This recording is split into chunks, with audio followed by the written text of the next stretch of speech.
विरह को तो गोपियों का रूप परिणाम ये हुआ पाप और पुण्य के कर्म की छीड़ होने से कि गुणमय शरीर का त्याग कर दिया और दिव्य रूप धारण किया है। जो दिव्य से ही दिव्य मिल सकता है, अदिव्य से दिव्य कैसे मिलेगा? तब भगवान कहते हैं गोपियों से, स्वागतम वो महाभागा प्रियम किम करवाणी व। हे भागवती गोपियों, तुम्हारा स्वागत है, बताओ तुम्हें प्रसन्न करने के लिए मैं कौन सा कार्य करूं? परंतु मैं आपका प्रिय कार्य तो करूंगा, परंतु आती है तो एक कांटा खटक जाता है। परंतु आप इस समय यहाँ आने की आपको क्या आवश्यकता थी? मुझे बताइए, आपको यहाँ आने की क्या आवश्यकता थी? रात का समय है, महाभयावना जंगल है और रात के समय घोर जंगल में स्त्रियों को नहीं जाना चाहिए।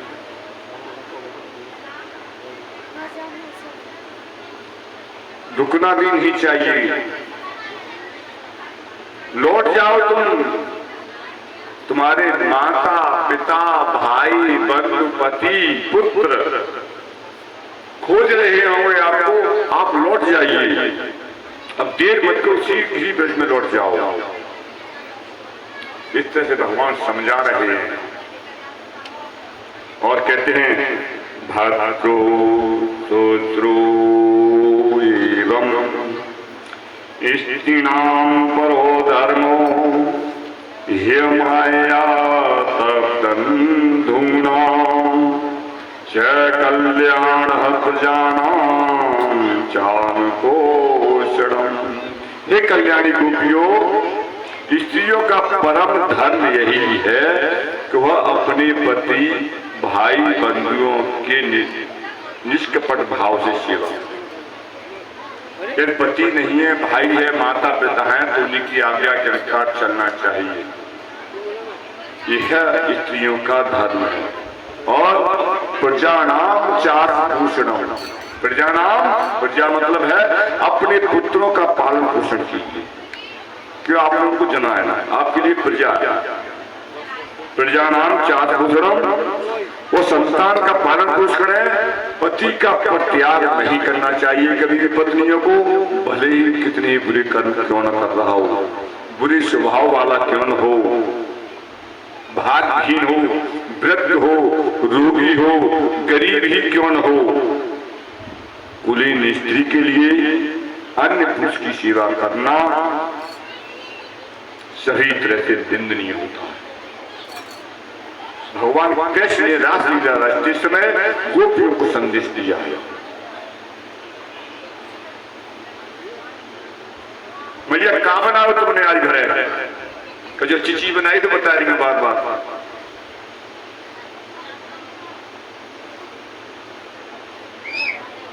लेकर के बताया और सुखदेव जी परीक्षित से कहते हैं, परीक्षित भगवान श्री कृष्ण का अभिप्राय और प्रिय भाषण सुन करके, जैसे तुमने कहा कि आप अपने घर लौट जाओ, आपका तो कर्तव्य यही है कि पतियों की सेवा कीजिए, अपने बच्चों का पालन कीजिए, यहाँ क्यों आई हो?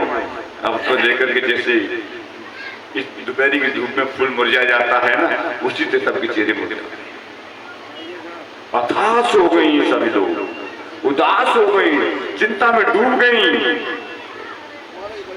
मन दुख से इतना दुखित हो गया कि कुछ बोल नहीं पा रही हैं।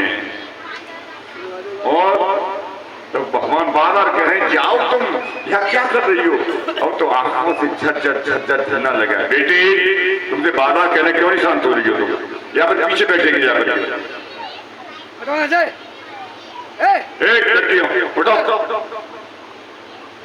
चलिए बात मत कीजिए, हम आप सबसे कह रहे हैं। आप बात कर रहे हो, हमारा ध्यान आगे चला जाता है, एक के जिक्र में सब व्यवस्था होती है। बात मत कीजिए, बात करना घर जाके करना। समझाने तो एक बात मान लेना चाहिए। आंखों से आंसू झरझर बहने लगते हैं, एक धारा बह रही है उसको लेकर आप तोड़ देते हो, लेकर के आगे धारा बिगड़ जाती है बहते। आंसू आंखों से झरझर बह रहे हैं, भगवान कृष्ण देख करके मुस्कुरा रहे हैं। और एक सखी दूसरे के आंखें पहुंच रही है, वो दूसरे के पहुंच रही है। सखी हमारा तो कोई ठिकाना ही ना है, फिर पूछ ही ना रहा। इन्होंने तो हमको कहीं का न छोड़ा, यहाँ का छोड़ा ना वहां का छोड़ा, अब क्या करें। और गोपियां कहती हैं, शांत होती है कि दूसरा घेरी बनाने के बाद कहती है, प्यारे श्री कृष्ण तुम घट घट व्यापी हो, हमारे हृदय की सारी बातें जानते हो आप, फिर भी तुम इस प्रकार की बातें हमसे क्यों कह रहे हो? हम तुम्हारे बिना नहीं रह सकते। हम मन वचन कर्म सभी तरह से हम आपके ऊपर समर्पित हो चुकी हैं। अब हमारा कोई पति नहीं है, पति जी भी तुम हो, पुत्र भी तुम हो, सखा भी तुम हो, भाई भी तुम हो, जो भी कुछ है आप ही हो हमारे, और हमारा तुम्हारे अलावा कोई नहीं है। जब इस तरह से कहने लगी, भगवान ने देखा कि वास्तव की तो हमसे बहुत प्रेम करते हैं, और कहती है, परमेश्वर आप परमेश्वर हैं, आप हमारे लिए, आप प्रसन्न होइए, प्रसन्न होइए, और हमारे तुम्हारे चरण कमलों की छोड़ छाप छूट जाए। और क्या करें, हम तो आपको छोड़ नहीं सकते। हम सच कहते हैं, हमारे पिता को देखिए, हमारे मन की भावना को देखिए आप, और हमारे पर दया कीजिए। अब लेके देखा, प्रभु ने गोपियों की व्याकुलता को देखा, तो प्रेम भरी वाणी से कहते हैं, प्रभु का हृदय भर गया। और जैसे हृदय भर गया तो अभी उनकी चितवन कुछ वैसी थी, और प्रेममयी चितवन जैसे गोपियों की तरफ पड़ी, ओहो, जैसे एकदम जाड़े के मौसम में पानी भरा हुआ उसी तरह के कीड़े खिल जाते हैं, और उनको आस बन गई, और गोपियां अपना सब दुख उनका दूर हो जाता है वहां पर। और भगवान कृष्ण को गोपियों ने चारों तरफ से घेर लिया है। गोपियां श्री कृष्ण की गुण और लीला पर ध्यान करने लग जाती हैं। गोपियों के साथ भगवान ने यमुना जी के पावन तट पर उनको आनंद करने के लिए उनका सम्मान किया, और सम्मान करने के लिए ही सब हुआ। और गोपियां उसके बाद अपने घर को जाती हैं। उसके बाद कहानी आती है कि लड़की जब अपने घर चली जाती है, उसी में कुछ समय पश्चात कंस ने देखा कि ये मारा नहीं है बालक, ये तो बहुत बलवान हो गया, इसे पहाड़ी में उठा लिया, तो इसे कैसे मारा जाए? तो वहां पर एक अरिष्टा नाम सुर नामक का देव था, कंस ने उसे भेजा कि जाओ तुम उसे आकर के मार के आओ।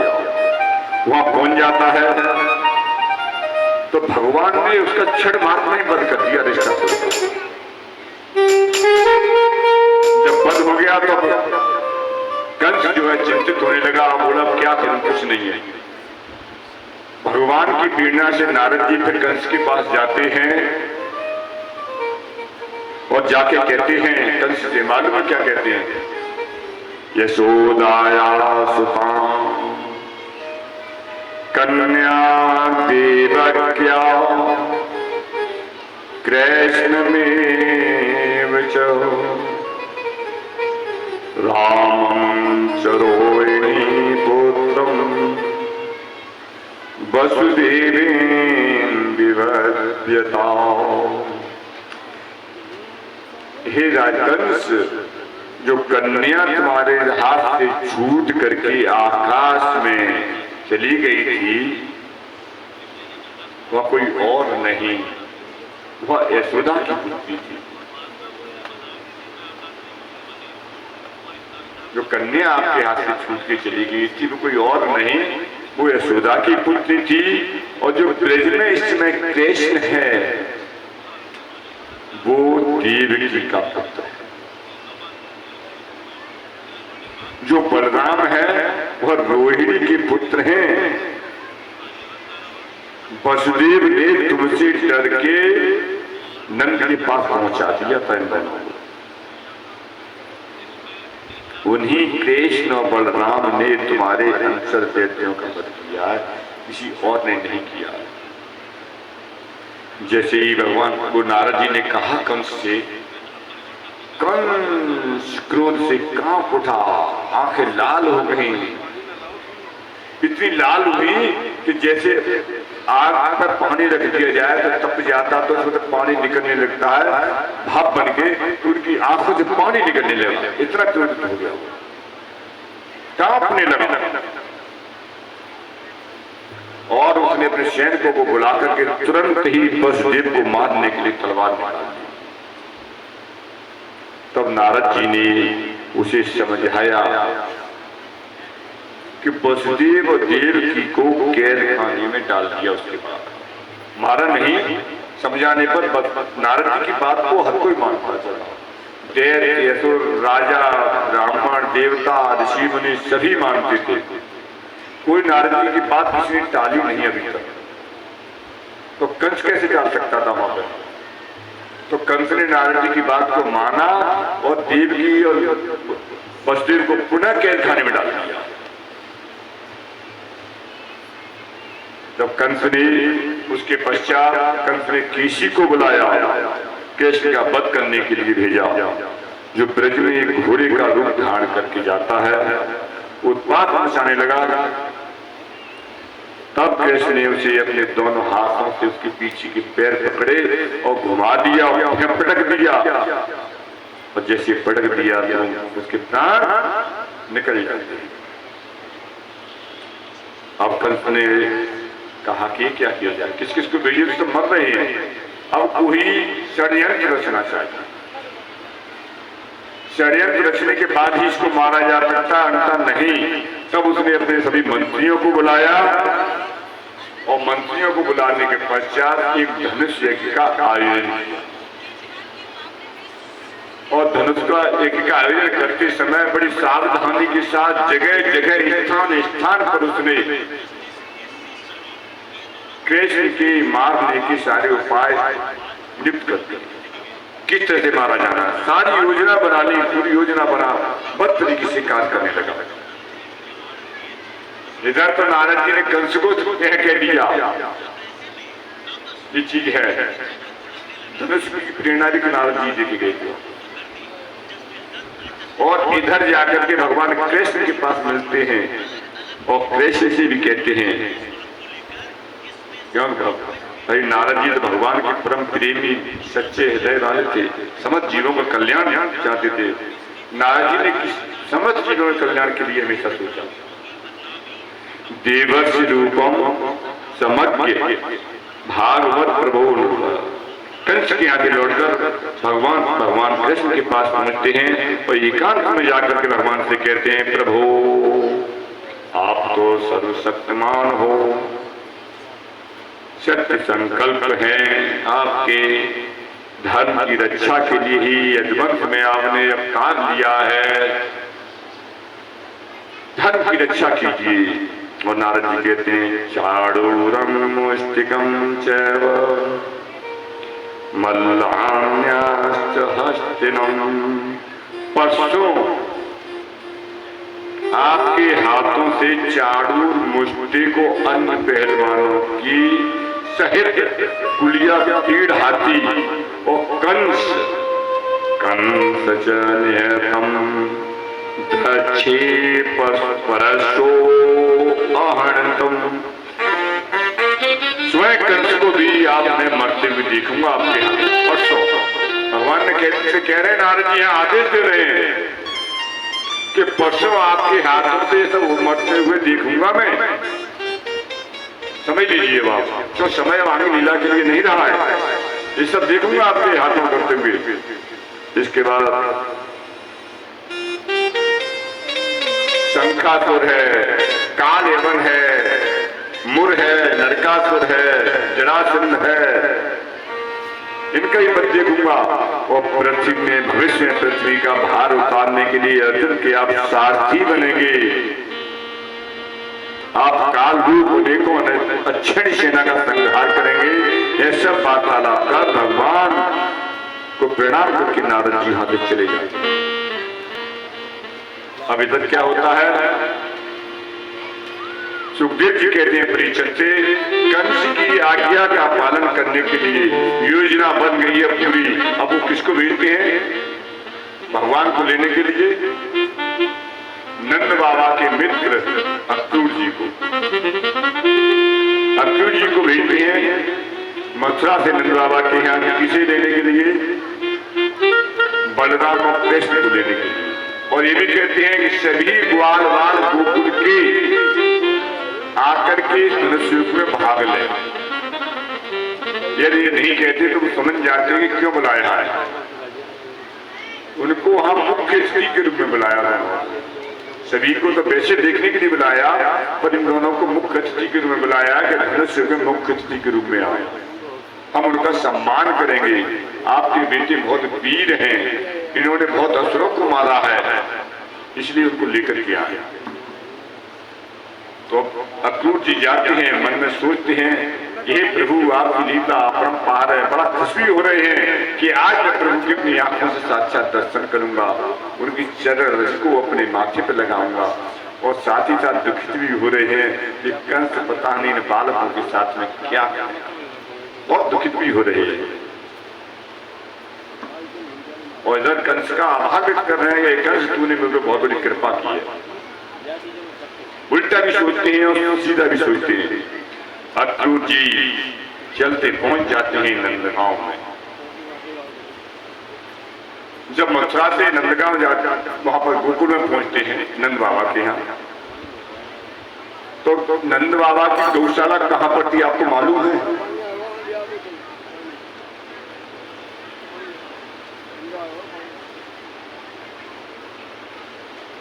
शान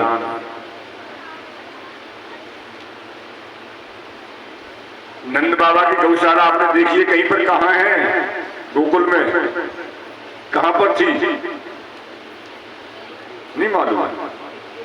आज यहां पर रमण देवी है जो आश्रम बना हुआ, वहीं पर गौशाला थी।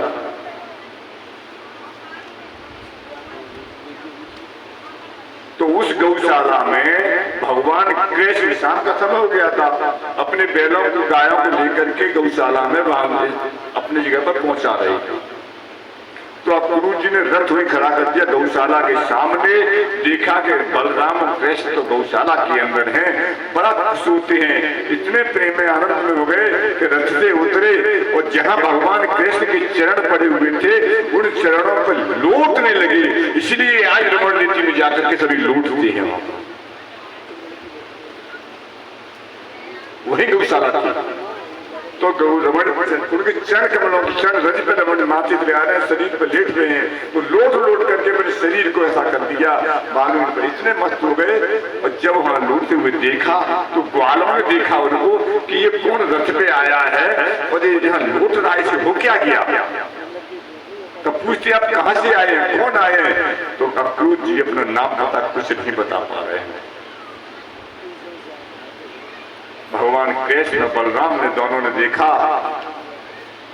कि अक्रूर जी हमारे चाचा आए हुए और ये इतने प्रेमानंद में हैं कि कुछ बोल ही नहीं पा रहे हैं। तो भगवान ने आकर के अक्रूर जी को उठाया और उनके गले से लगाया।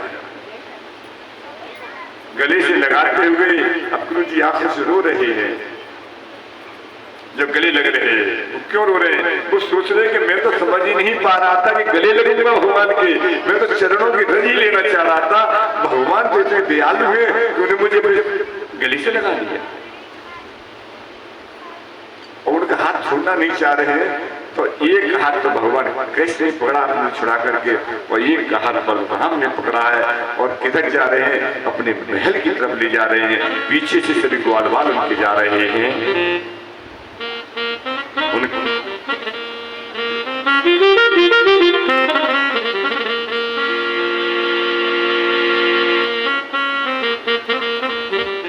जब वो लेके जा रहे हैं, घर पहुंचते हैं।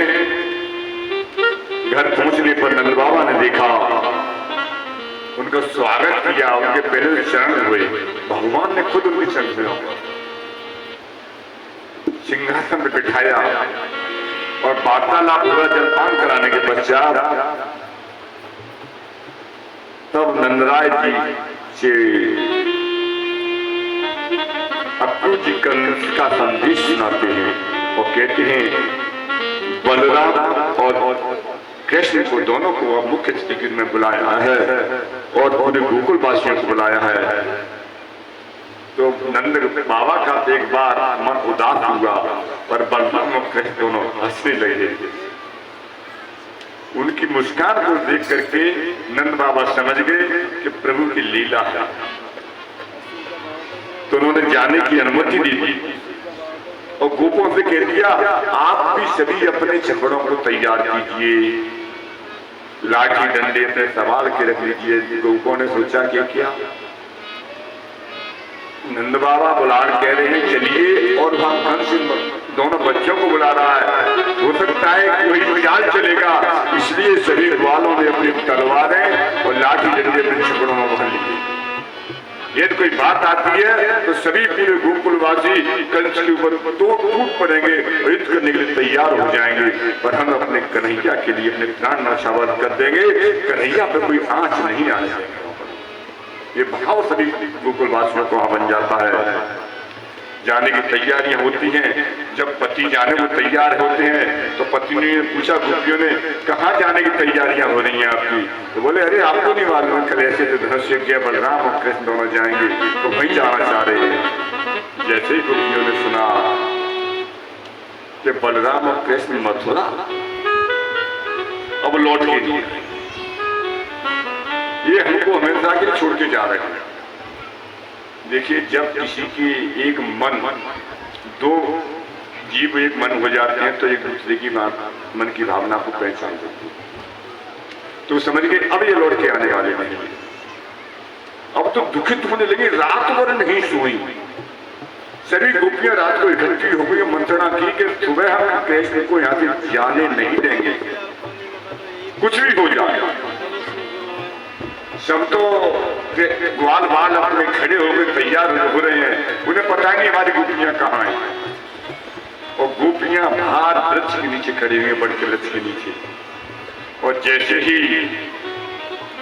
भगवान कृष्ण बलराम रथ में सवार होकर के निकलते हैं तो कहते हैं देखिए देखो तो सही, हमारे गोपन को उनकी बुद्धि मारी गई, काल के हाथों में भेज रहे हैं,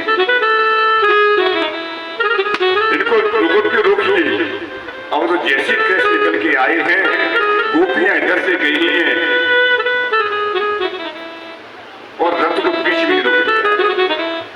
रो रही हैं, बड़े कातर भाव से रो रही हैं। कृष्ण पहले देख रहे हैं, इनको रोने दीजिए, चुप करें, चुप होगी नहीं है। समय हो जाता है तो भगवान कृष्ण उतरते, गोपियों क्यों रो रही हो, क्या बात है? अरे मैं आज जा रहा हूं, कल आ जाऊंगा, कल का धनुष्य करके परसों लौट के आ जाऊंगा। जब कल किसी की को नहीं मालूम तो परसों की किसको मालूम? भाई कल का धनुष्य के आज जा रहा हूं, परसों लौट के आ जाऊंगा। गोपियों को बहुत समझाते हैं पर वो नहीं मानते हैं, परंतु आखिर में भगवान की बात का विश्वास हुआ और शांत होती है, परंतु उदास मन है उनका। उदास मन से लेव के जाती हैं, लौटते समय एक गीत गाती हैं। वो कितना विरह भरा गीत है सुनिए।